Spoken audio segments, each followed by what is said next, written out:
Hello chers élèves, nous commençons un nouveau chapitre sur les nombres relatifs entiers et décimaux. Alors un nombre relatif, c'est un nombre auquel on affecte un signe plus ou moins, on verra comment les utiliser, dans quel contexte. Et pour commencer, on va parler de la manière d'utiliser ces nombres relatifs pour se repérer sur une droite graduée, et puis dans une autre vidéo, on parlera du plan. Alors, je vais vous montrer une droite graduée, vous en avez un exemple ici qui s'affiche à votre écran, voilà. Alors, lorsqu'on veut graduer une droite, on choisit un point d'origine, comme c'est écrit ici, un sens et une unité de longueur. Donc, le point d'origine, ici, ça va être 0. Le sens qu'il faudrait noter, il faudrait faire une petite flèche ici.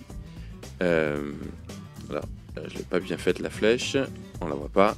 Voilà, il faudra faire une flèche comme ça, pour montrer que on va dans cette direction-là. Et puis, une unité de longueur. Donc là, par exemple, entre 0 et 1, l'unité, ça pourrait être 1 cm, par exemple. Et donc, si c'est 1 cm l'unité, ça veut dire aussi que entre 1 et 2, ce sera 1 cm, entre 2 et 3 aussi, etc., etc.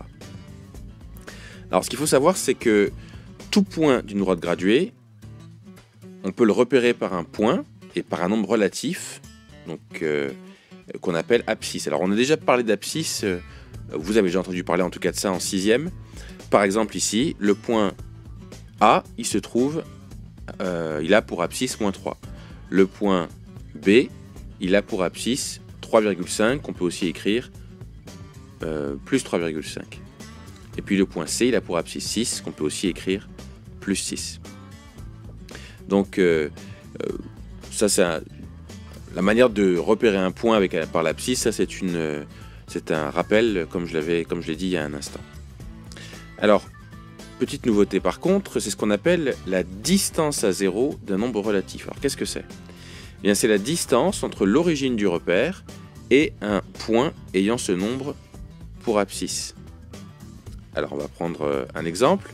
Si vous regardez ici, le point A, eh bien, ce qu'on appelle sa distance à 0, c'est à quelle distance il se trouve du point d'origine. Et le point d'origine ici, c'est 0. Donc, le point A, à quelle distance il se trouve de 0 ? Alors attention, il ne se trouve pas à moins 3, il se trouve à 3 cm de 0, puisque là on parle de distance, donc c'est pas des nombres négatifs. L'abscisse peut être négatif, mais pas la distance. Donc on peut dire que la distance de A à 0 est de 3.